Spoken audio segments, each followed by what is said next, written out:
Tu m'as dit que je suis béni, Oh, je reçois. que ton ciel est ouvert pour moi. Oh, je reçois. Tu m'as dit que je suis prospère, Oh, je reçois. que l'abondance sera mon partage.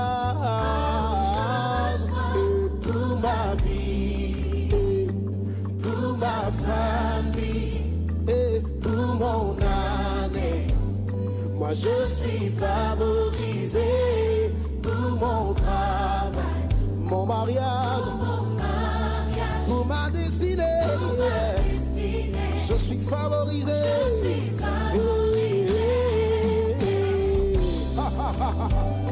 La faveur de Dieu est sur nous.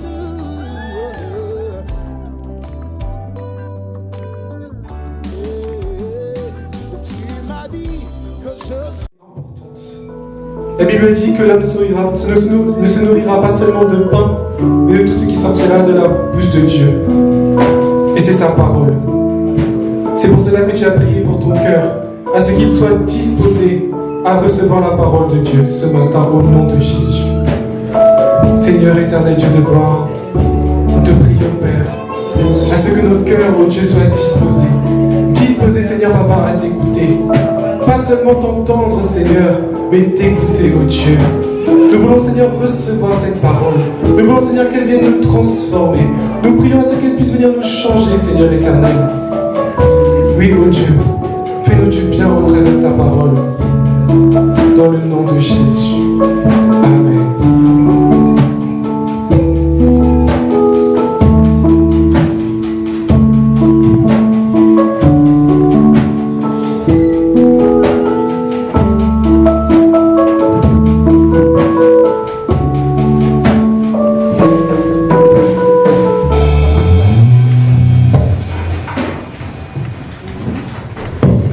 Merci de vous retrouver, merci Jésus.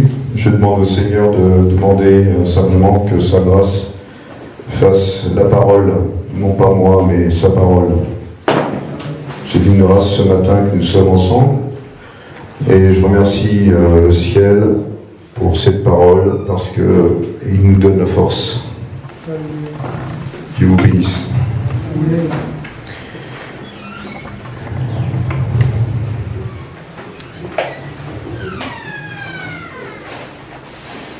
Qu'est-ce que je dois dire, Seigneur?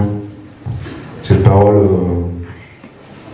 nous parle, peut-être moins, peut-être que nous sommes endurcis, peut-être que nous sommes pharisiens, peut-être que nous sommes éloignés de toi, Seigneur, mais nous avons besoin, dans notre tiédeur, de revenir à la parole qui parle, qui brille, qui jaillit en nous comme le rocher dans le désert. Nous avons besoin d'eau.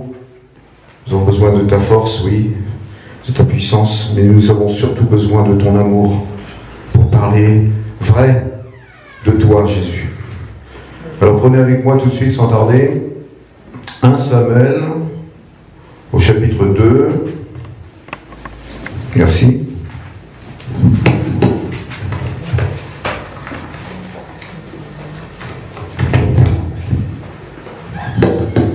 Verset 30, verset 29, on va commencer.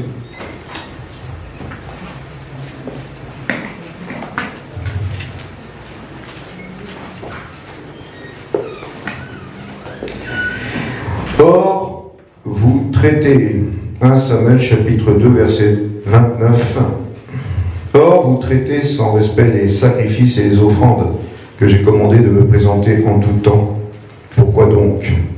Vous remplissez vos ventres des meilleurs morceaux gris pris sur toutes les offrandes d'Israël, mon peuple. Pourquoi? Pourquoi est-ce que tu honores tes fils plus que moi? Ça, c'est le chagrin du Père céleste qui annonce au sacrificateur Élie que sa famille n'a pas correspondu ou honnêtement communié avec Dieu. Il dit là, au verset 30, « Voici donc ce que je déclare, moi le Seigneur, Dieu d'Israël, j'avais dit que ta famille et la famille de ton père seraient mes prêtres pour toujours. Et maintenant, j'affirme avec force que c'est fini. En effet, j'honore ceux qui m'honorent. Mais ceux qui me méprisent seront couverts de honte à leur tour. Bientôt, je vais enlever de ta famille, de la famille de ton père, tous ceux qui sont en pleine force. Et il y aura plus de gens âgés chez toi.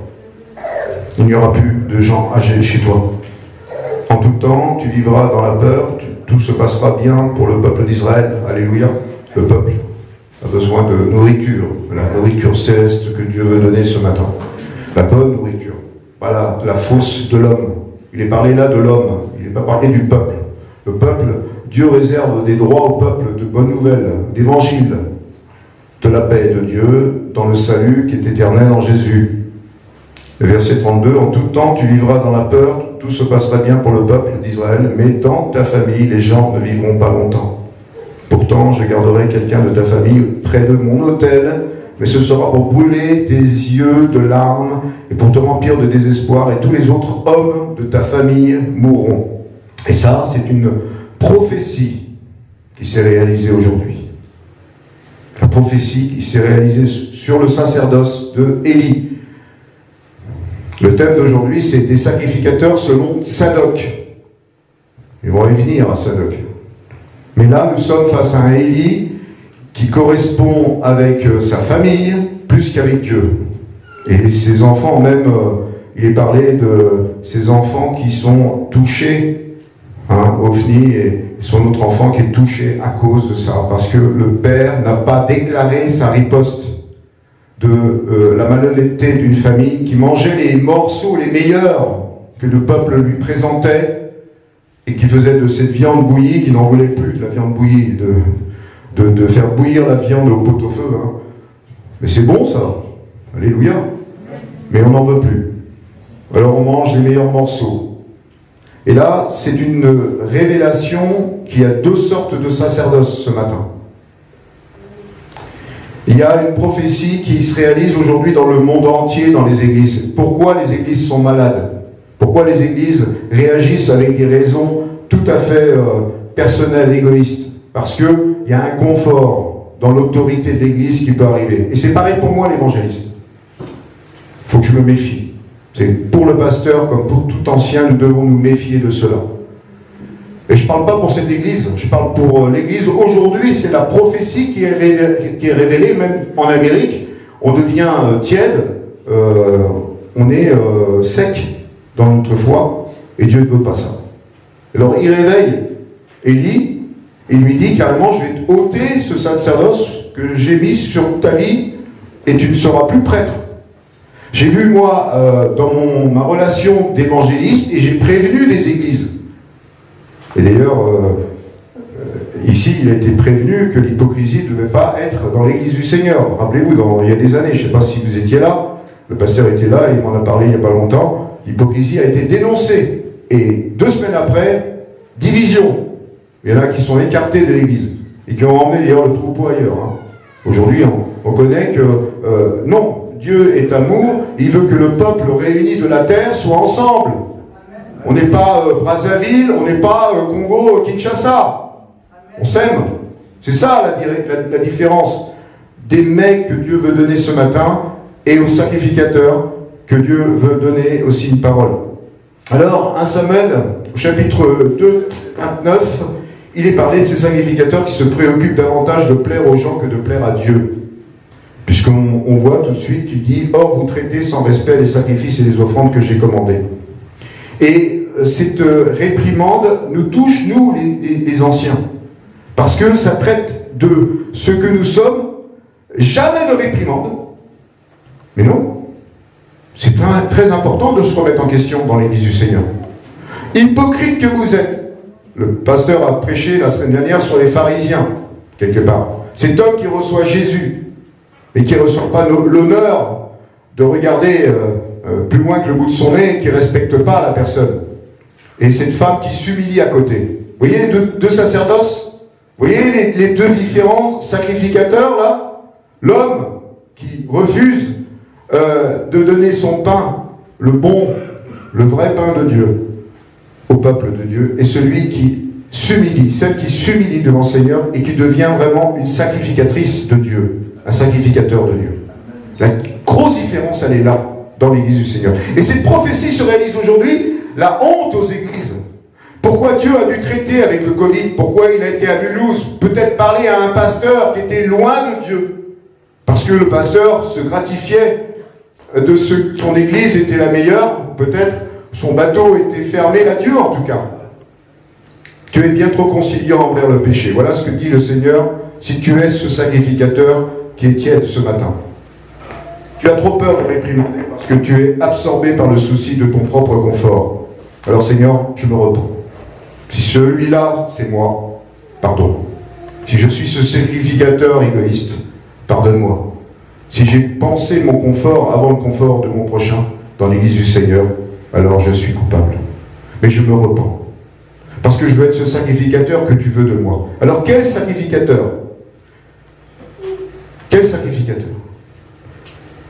Il y a eu 3 jugements sur ce sacerdoce d'Élie. 3. Premièrement, ils perdent toute autorité et puissance spirituelle. Dieu a dit, tu me méprises en ne prêchant plus tout mon conseil, tu n'es pas un homme de prière, tu ne te préoccupes pas de mon peuple, mais seulement de ton succès, de ta réputation. Voilà ce qui peut arriver à tout homme qui n'écoute plus Dieu, mais qui écoute l'homme. Vous savez, moi un jour j'ai écrit une lettre à une église, je ne dirais pas laquelle. J'ai dit, dans cette lettre, vous êtes prêts de fermer la porte de l'église. Le Seigneur m'a averti. J'ai attendu 2-3 mois avant d'écrire une lettre à l'église. Et puis j'ai écrit comme cette lettre parce que sinon j'allais me faire tirer l'oreille spirituellement par le Seigneur. Le Seigneur est bon, mais quand même, il a raison. C'est lui qui a raison. On doit l'écouter. Dans notre cœur, le Saint-Esprit nous parle. Dans ton temple, il agit. C'est lui qui a raison, c'est pas moi. Donc je dois dire, si je réprimande pas le peuple de Dieu ce matin, je suis celui qui a besoin d'être apprécié, vous comprenez? Non, je ne suis pas là comme Élie à vouloir être apprécié ce matin. Ne m'appréciez surtout pas. Si vous ne m'aimez pas, c'est pas grave. La parole dit que fais comme si tu n'étais pas marié. Hein? Donc, prends ton lit, marche avec moi, dit Seigneur, et sors de là, s'il le faut. Et là, cette église, je l'ai prévenue. 6 mois après, elle a fermé la porte. 6 mois après, Jézabel était dans l'église exactement. J'ai dit non. Acceptez pas Jézabel, fermez pas la porte à Dieu, vous êtes coupés. Vous savez, quand il y a quelque chose, une anomalie dans l'église, il ne faut pas que la croix soit renversée dans l'église. Et trop souvent, les églises sont renversées à cause de cette méthode d'Élie, qui était de jamais parler de mal de l'homme, du problème qui s'installe dans une église, et être toujours motivé pour faire le change, en quelque sorte, en tant qu'autorité dans l'Église. Et ça, c'est pas bon. Il peut perdre toute autorité. Deuxièmement, ils seront privés de la véritable onction de Dieu et de sa bénédiction dans les temps de la fin. Oui, nous le voyons aujourd'hui, des hommes de Dieu discourent, parlent, mais la prédication est vaine. J'étais pas longtemps en train d'écouter des hommes de Dieu parler. C'est une bonne parole, mais quand on est loin de plaire à Dieu dans son cœur, on ne prêche pas l'Esprit Saint, véritablement. On ressent l'Esprit Saint. On ressent qu'il y a quelque chose qui parle au travers de l'homme qui va prêcher la bonne nouvelle. Sinon, tais-toi, Francis. Ne parle pas. Vaut mieux parler pour dire, la nourriture est bonne, mais pas je garde les meilleurs morceaux pour moi. C'est ça que Dieu veut dire dans mon cœur. Parce que je suis aussi le temple du Saint-Esprit comme vous. Et là, Dieu bénira et oindra d'autres serviteurs qui exercent leur sacerdoce selon son cœur. Il est dit là qui auront payé le prix de la consécration, le prix de vouloir être une bonne odeur à Christ. Romains chapitre 12, offrez votre corps comme sacrifice à Dieu. Actuellement, dans les derniers temps, son onction couvre ceux qui lui ont complètement consacré leur vie. L'Esprit se saisit de ces hommes qui prient et sont remplis de courage. Alors, ce matin, ces 2 sortes de sacerdoce, c'est ce que Dieu veut nous toucher au travers de cette parole. Il dit dans 1 Samuel, nous allons y venir, par rapport à ça, je vais prendre juste le verset 33, nous y sommes, qui dit, voilà, vous avez donc rempli vos ventres, verset 30, etc. Et là, il nous dit au verset 33, pourtant, je garderai quelqu'un de ta famille près de mon autel, mais ce sera pour brûler tes yeux de larmes et pour te remplir de désespoir et tous les autres hommes de ta famille. Et ça, c'est le premier sacrificateur dont on parle là, Abiatar. Abiatar. Il a été parlé d'Abiatar auprès du roi David, un peu plus loin. Il a été parlé d'Abiatar comme étant celui qui était un sacrificateur sorti de Abraham. Amen. Sorti d'Élie, comme c'est le cas, puisqu'il est la lignée d'Élie qui a maltraité le peuple d'Israël dont on parle là. Abiatar, il dit là bien dans la parole qu'il sera en train de pleurer parce qu'il demandera du pain à celui qui est le vrai sacrificateur en retour. Abiatar a été près de David, du roi David. Abiatar, ça veut dire, si je regarde bien, il s'agit de ce ministère dont le prophète nous dit Dieu va le susciter. Je m'établirai un sacrificateur qui dit, ça veut dire en paix avec Dieu. Voilà. Dieu a décidé qu'Abiatar serait un sacrificateur auprès de David. Ça veut dire que toi, sacrificateur, tu as commencé ta place en tant qu'enfant de Dieu, pierre précieuse. Et tu dois continuer et persévérer dans cette pureté d'esprit. Pureté que Abiatar avait compris dès l'instant où il a voulu rejoindre David, qui était acculé, qui était en guerre contre Saul. Il était caché dans une grotte. Et Abiatar, ce sacrificateur, est venu le rejoindre pour l'aider. Là, il y a eu quelque chose qui s'est passé réellement au début de l'église. Vous voyez? Au début de l'église. On installe une église, on est sacrificateur Abiatar, et on veut vraiment avoir l'honnêteté de relation avec Dieu et avec son proche, et l'aimer comme Dieu nous demande de l'aimer. Abiatar a ouvert son cœur à Dieu. Et donc, il a été ce sacrificateur attendu dans le peuple d'Israël. Ça, c'est le premier sacrificateur dont on parle. Dans la prophétie, il est parlé de tu vivras, donc pourtant je garderai quelqu'un de ta famille près de mon autel, dit le Seigneur à Élie, mais ce sera pour brûler tes yeux de larmes et pour te remplir de désespoir. Et tous les autres hommes de ta famille mourront. Le père d'Abiatar et 83 autres sacrificateurs sortant de la lignée d'Élie.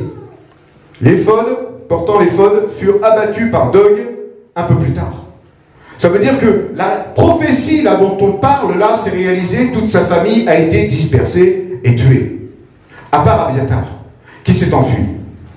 Au temps où le roi David était caché dans sa grotte. Donc tout ça là, il faut bien comprendre que là, Dieu insiste ce matin sur ce que tu es chrétien dans le Nouveau Testament. Il insiste dans le nouvel ère du Nouveau Testament, que tu es sacrificateur de l'Éternel, tout simplement. Il dit, tu as reçu en toi, le temple du Saint-Esprit est en toi. Mais il te dit, ne sois pas tiède. Quand tu donnes, je choisirai donc un prêtre sûr, il agira comme je le veux et comme je le désire. Je lui donnerai des successeurs sûrs, ils seront prêtres à côté du roi que je choisirai. Amen. Et il a été à côté de David avec Abiatar. Il a rejoint David lorsqu'il était aussi acculé dans la grotte. De la même manière, c'était un guerrier jeune et courageux. Sadoc, jeune et courageux, avec, je crois, 22 chefs commandants du monde autour de lui. Il a rejoint David, le roi David, qui était acculé par Saul, qui voulait le tuer. Sadoc et Abiatar ont été dans la même ligne sacrificielle de l'Église du Seigneur. Ils ont commencé comme vous et moi, de la même manière. Et il y a eu la même permission de Dieu d'être sacrificateur de l'Éternel. C'est ce qui est dit dans la Révélation que nous avons lu dans 1 Samuel au chapitre 2. Amen. Donc ce qui va arriver à tes fils, Ophni et Pinas, te prouvera ce que je dis. Ils mourront tous les deux le même jour. Et on sait que même le père est mort. De vieillesse, non, il est tombé en arrière et il s'est brisé le cou. Le père, un peu plus tard. Et cette famille a été disséminée. C'est ça qui est le plus triste, hein. C'est de vouloir s'engager pour Dieu et tout d'un coup être arrêté par des circonstances qui nous empêchent, à cause de ces circonstances de confort, de vouloir continuer dans la marche de la purification, de la sanctification. Et ce matin, personnellement, le Seigneur me parle tous les jours de la sanctification.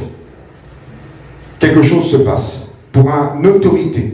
Une autorité dans l'Église va se passer pour être le reflet de l'expérience que attend le peuple d'Israël. Oui, tu m'apportes de bonne viande, merci. Mais cette viande, je ne la cache pas. Je ne la mange pas avant de t'avoir accordé mon secours, mon amour. Je ne mange pas ta viande comme ça. Je dois faire attention et respecter ce que tu me donnes, mon frère, ma soeur. Et cela a été des viandes qui n'ont pas accepté les 2 enfants de Élie, et ils ont été rejetés aussi par Dieu.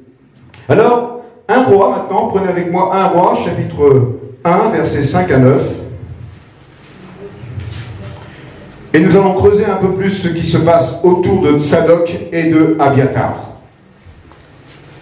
Abiatar a suivi David. Abiatar a été là, même quand Absalom, le fils de David, a été à vouloir prendre Hébron comme pouvoir. À ce moment-là, il a trompé son père David, le roi David, que vous connaissez bien maintenant dans les Écritures. Et Absalom a voulu prendre possession de Hébron. Et Dieu n'était pas en accord avec Absalom. Mais David a fui Absalom, même son propre fils, parce qu'il avait peur d'être tué par son propre fils, vous vous rendez compte. Mais Absalom est mort plus tard.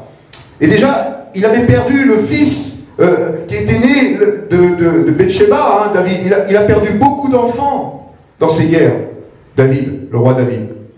Déjà, il avait perdu, il a été en deuil, mais il avait encore perdu Absalom un peu plus tard. Et là, c'est Adonai. On parle de Adonia, à la même époque. Chapitre 1 de premier livre des rois, qui dit, à la même époque, Adonia, le fils de David et de Haggith, se vante devant tout le monde, se disant, « Ah, c'est moi qui serai roi. » Alors, les enfants, je ne peux pas vous dire, vous avez des bébés, vous avez des petits garçons à la maison, préservez-les, priez pour eux, donnez-les vraiment au Seigneur dès maintenant, parce que le monde est très très dangereux de plus en plus. Très compliqué pour nos enfants. Je peux vous dire que tout ce que dit la parole est une charge pour eux, des fois.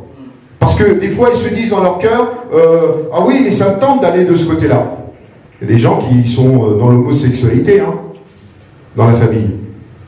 Et puis, il y en a d'autres qui disent, oh, c'est rien, j'ai connu Dieu, je me suis baptisé, mais c'est trop compliqué, je ne veux pas suivre Jésus, au résultat. C'est pas parce que tu l'as formé en tant qu'enfant pour se faire baptiser, toi tu peux le former, ça dépend pas de toi, tu peux le former. Mais quelques années après, il peut devenir un sacrificateur comme Abiatar, comme on va voir. Il peut être dans l'église du Seigneur, et tout d'un coup tu le vois échapper à l'église du Seigneur, tu ne sais pas d'où c'est arrivé ce problème, et il a été divisé dans son cœur pour tromper son propre père spirituel, par exemple. Et donc, soyons des pères spirituels, soyons compréhensifs avec nos enfants, prenons le temps de prier et surtout, donnons-leur la fermeté quand il le faut. Apportons-leur ce qu'ils attendent pour que plus tard, ils ne dévient point. Moi, j'ai perdu du temps, je vous l'avoue, pour en arriver à parler comme ça, c'est que mes 5 enfants, il y a eu beaucoup de complications. J'ai 8 enfants en tout. Gloire à Dieu, il y en a 5 qui sont baptisés, sauvés. Mais ça ne veut rien dire. Prions pour nos enfants jusqu'au bout. C'est très important. Et là, il me parle dans 1 Roi de Abiatar, parce que là, il est dit, dans le verset suivant, Adonia donc était très beau, il est né juste après Absalom, son père ne lui a jamais fait aucun reproche pendant sa vie, et ça c'est aussi un tort, vous les pères, faisons attention. Il ne lui a jamais demandé pourquoi il agissait de telle ou telle façon. On rejoint un peu ce roi David, qui fait exactement ce que vous avez dit, c'est dangereux. Même les exemples de nos anciens, ils pouvaient avoir une grande foi, ça n'empêche qu'ils n'étaient pas parfaits, et nous ne sommes pas parfaits. Alors Adonia, verset 7, discute avec Job, fils de Séruia, et avec le prêtre Abiatar. Ceux-ci lui donnent, ceux-là donc donnent leur appui. Abiatar. Oh, je relis. Adonia discute avec Job, fils de Séruia, et avec le prêtre Abiatar. Et ceux-ci lui donnent leur appui. Qu'est-ce qui a fait que Abiatar ait changé de direction tout d'un coup et trompé David? C'est ça qui fait qu'il y a quelque chose là qui devrait être remis en question ce matin dans notre sacrifice pour Dieu. Notre sacrifice en tant que sacrificateur, sacerdoce royal que nous sommes pour Dieu. Est-ce que nous sommes Abiatar ou Tsadok? Pourquoi? Nous allons voir un peu plus loin pour Tsadok. Abiatar là appuie Adonai qui voulait être roi à la place de Salomon. Or, dans la parole de Dieu, il est dit que David a eu le dernier mot. Il a dit non, ça sera Salomon le roi à Bathsheba, sa mère. Amen. Donc nous devons nous remettre en question, parce que Abiathar était animé par le même état d'esprit qu'Élie. Vous comprenez? Abiathar voulait les honneurs. Alors je ne sais pas si tu veux l'honneur dans l'église du Seigneur, si tu veux vraiment te faire remarquer, apprécier des hommes, tu n'es pas pour autant apprécié forcément de Dieu. Amen. Alors Abiathar séduit par l'appel, les honneurs, et tout d'un coup il court. Je ne sais pas si vous avez vu ça au début de l'église qui est née au nom de Jésus. Eh bien, tout d'un coup, vous voyez des personnes bien partir, puis d'un coup, ils dévient dans leur processus de « je veux la mode, je veux changer, je veux une nouvelle chose qui arrive dans ma vie, je veux une identité, je veux changer par rapport à ce que Dieu me dit ». Et ça c'est le piège de l'ennemi, c'est Satan qui fait résonner comme ça, celui qui est prêt de faire tomber le sacrificateur de Christ que nous sommes. Méfions-nous de ne pas devenir Abiathar qui sort de cette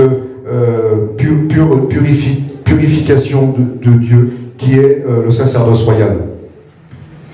Alors nous n'avons pas vu comment le sacerdoce royal est, mais c'est la fonction de ceux qui ont le privilège du sacré ou de certains rapports publics avec la divinité, soit pour offrir des sacrifices et prier au nom du peuple, soit pour transmettre au peuple certains enseignements et bénédictions de Dieu. Celui qui est là, dont on parle, c'est le sacrificateur idéal pour le Seigneur. Celui qui vraiment dans l'église du Seigneur n'en ajoute pas, n'en retranche pas, il reste exactement ce que sur la parole il a été dit. Moi j'ai écouté ce matin les chants, les louanges, j'étais arrivé, j'ai écouté et puis j'ai trouvé ça beau. Et puis j'ai écouté les cœurs surtout. J'ai écouté ce que le Saint-Esprit dit à chacun de nous. Comment on va sortir le cœur de Dieu de notre cœur? Comment je peux exprimer quelque chose si je ne suis pas dans la repentance? Seigneur, j'ai envie de changer, oui. J'ai pas envie d'être Abiathar. J'ai pas envie de donner mon appui à l'homme. J'ai jamais donné mon appui à l'homme. Le pasteur le sait. Mais j'ai toujours été voulant être libre pour Dieu. Parce que j'ai amené mes pensées captives à Dieu. Parce que l'obéissance commence là, dans le cœur, pour Dieu. Et Abiathar n'était pas fidèle. On peut regarder à l'apparence, vous savez, dans une église, mais Dieu regarde le cœur, non pas à l'apparence. Alors, Adonia, fils de Haggith, se mit à élever des prétentions. Parce que ce prophète anonyme, qui avait dit, dans 1 Samuel, il avait parlé déjà à Élie, c'était un prophète anonyme. Eh bien, ce prophète anonyme avait dit que ceux de la descendance d'Élie ne seraient pas tous retranchés. Abiathar était celui qui appuyait, c'était celui-là dont on parlait dans la révélation prophétique de ce passage de Samuel, déjà auprès d'Élie, qu'il allait être un sacrificateur auprès de David, mais qui va le tromper. Et dans l'église du Seigneur, je demande ce matin, solennellement, que nous arrêtions de tromper Dieu en tant que sacrificateur de l'Éternel.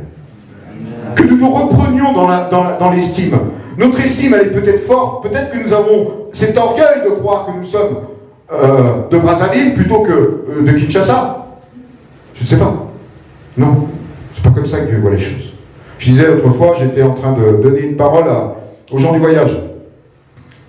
Et je leur disais, vous savez, Dieu a créé les Arabes, les Chinois, les Anglais, les Japonais, il a créé les Vietnamiens, il a créé même les Africains.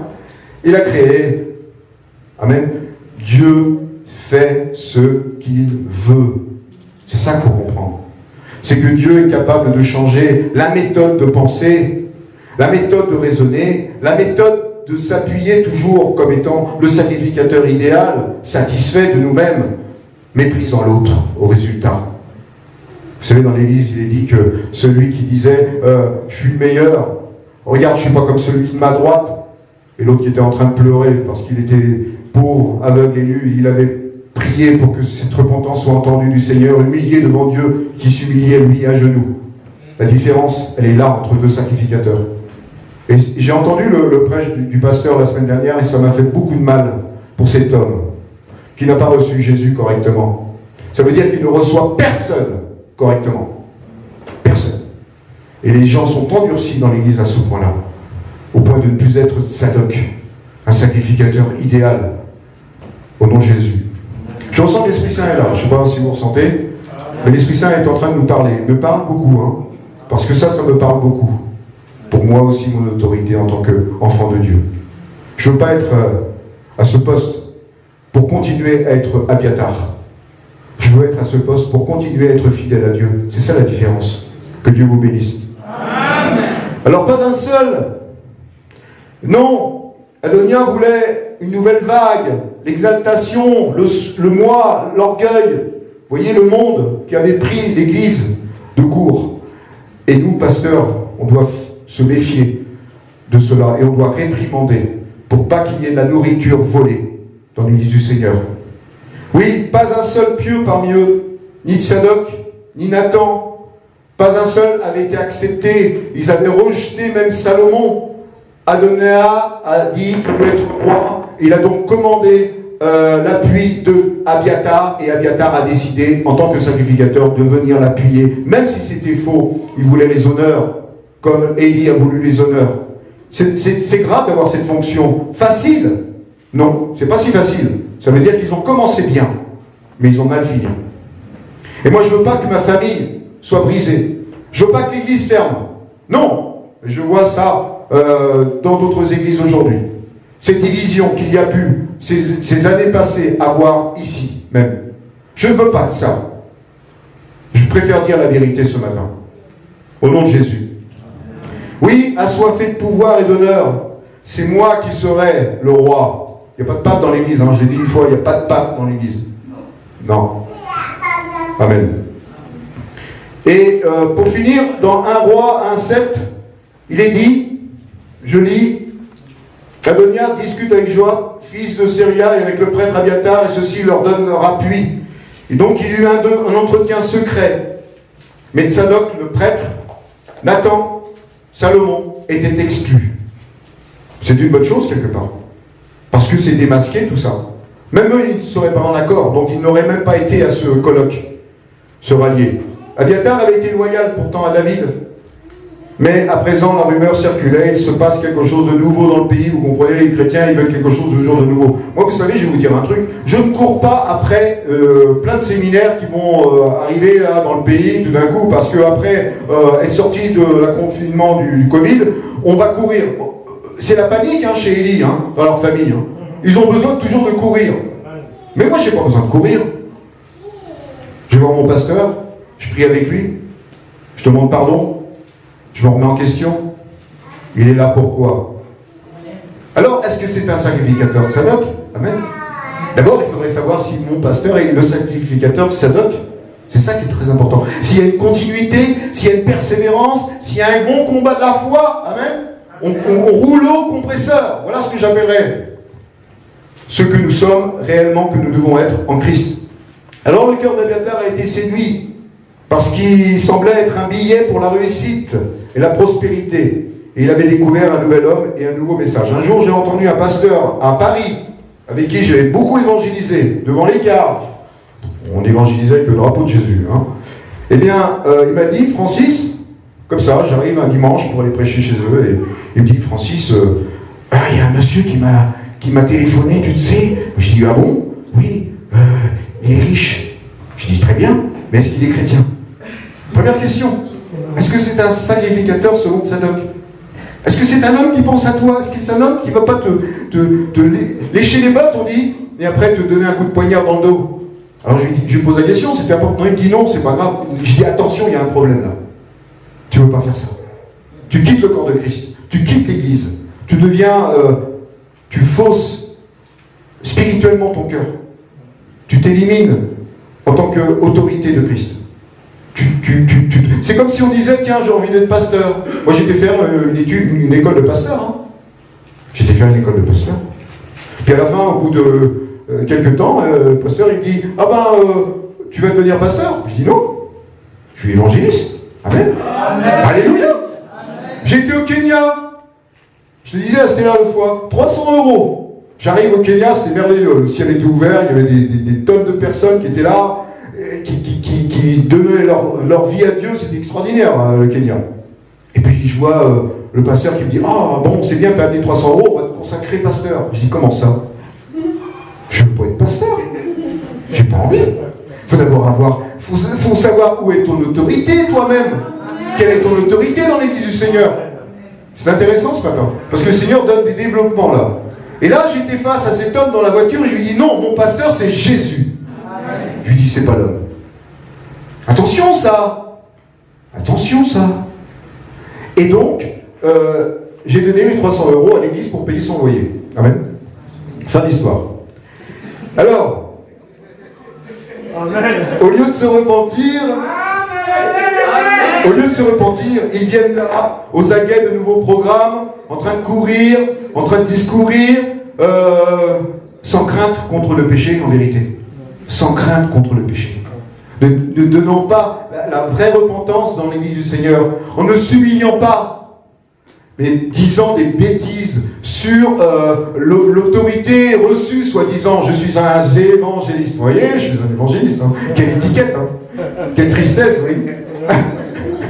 On peut le dire, quelle tristesse de se remarquer comme ça devant tout le monde. Non, je suis un frère en Christ. Je suis un serviteur de Dieu. Amen. Et ça, Abiathar s'est laissé prendre au piège de Satan. C'est un mensonge.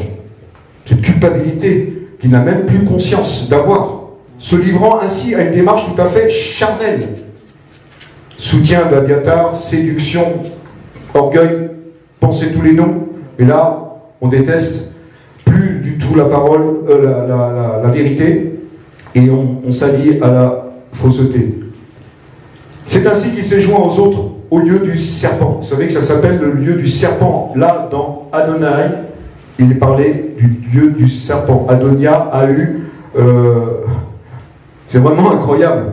Ils se sont réunis exactement là où le serpent, c'est-à-dire Satan, se trouvait, pour former leur colloque avec Abiathar. Abiathar a appuyé sacrificateur dans le lieu du serpent Adonia. Il s'est laissé prendre au piège pour y manger et boire et crier « Vive le roi Adonia ». Dans 1 Roi, chapitre 2, versets 26 à 27, je vais le prendre avec vous.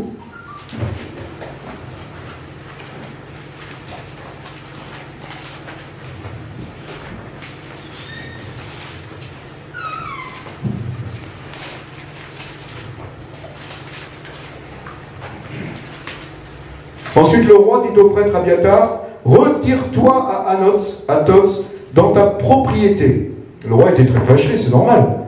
Il a appuyé son propre fils Adonia, il a rejeté Salomon, mais le roi qui était vieux, il a profité de son père qui était vieux pour le faire.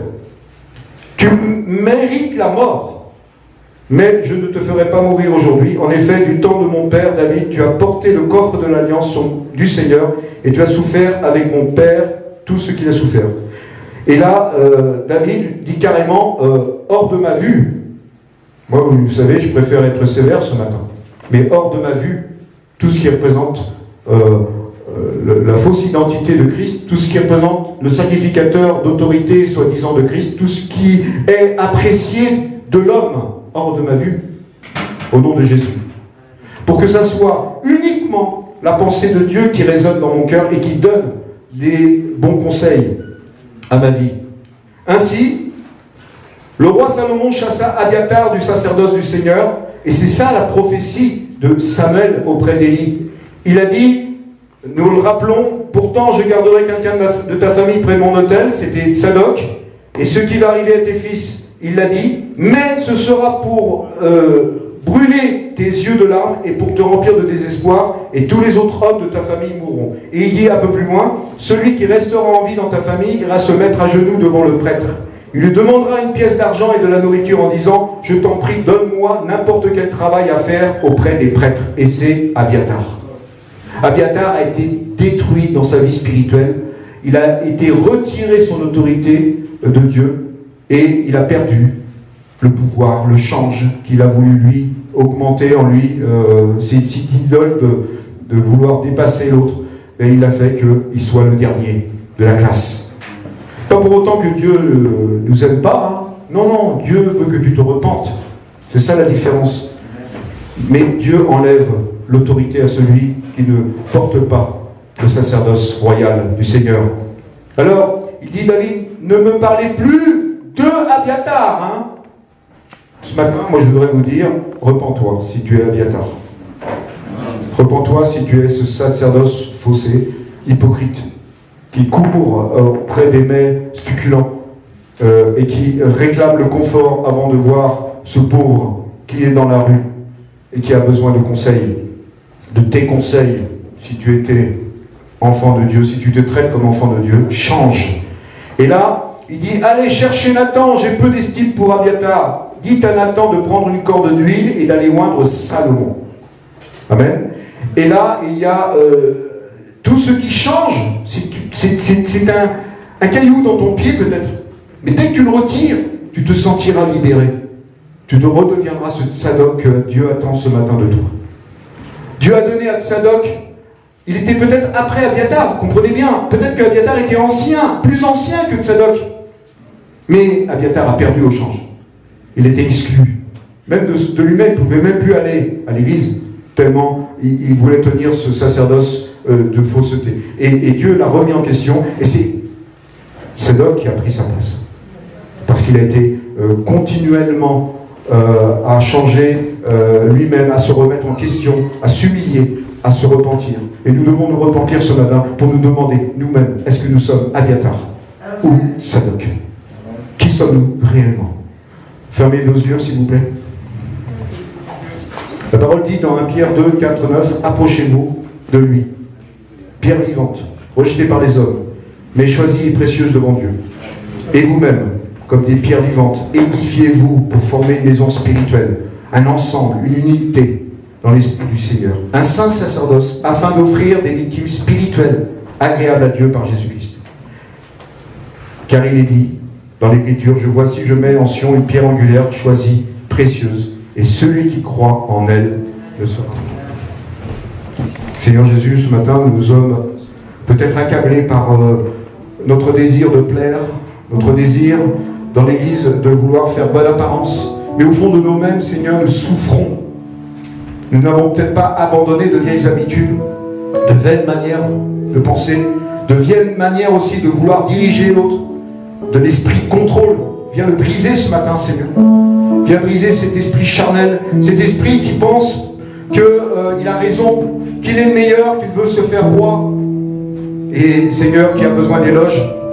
Mais je te prie ce matin, Jésus de Nazareth, de lui donner l'affection, l'amour dont il a besoin. Il a peut-être besoin de quelque chose pour lui montrer qu'il a suivi son raisonnement fausse, inutile, de pharisien hypocrite. Mais toi, tu veux le remettre sur les rails du pharisien qui demande pardon, qui s'humilie, qui devient utile. Lui qui était inutile dans l'église du Seigneur ce matin. Peut-être qu'il est Abiathar, peut-être qu'il est inutile, peut-être qu'il est devenu tiède. Mais toi, tu veux le remettre à sa place ce matin. Tu veux lui dire, Seigneur, il est utile pour moi, mais je veux le changer. Et il doit s'humilier, il doit s'approcher de moi comme une pierre vivante, précieuse, que Dieu attend. Et il doit laisser la parole couler en lui, laisser Jésus agir. Seigneur, ce matin, je suis ce prêtre, peut-être, comme Élie, celui qui a quitté ta maison spirituellement, mais qui est toujours là physiquement. Alors je te demande pardon. Seigneur, je te demande pardon à genoux. Je m'humilie parce que, Seigneur, sans toi, je ne peux rien faire. J'ai gagné la guerre bien souvent, j'ai été béni bien souvent. Et aujourd'hui, je suis là, je m'arrête parce que je suis à bout. J'ai plus la force. Je souffre. Et alors je veux redevenir ce Tsadok, Seigneur, ce sacrificateur utile pour toi. Parle à mon cœur, parle au cœur du peuple de Dieu. Parle à nous aussi l'autorité dans le Seigneur. Réside, délivre, purifie, sanctifie. Merci Jésus.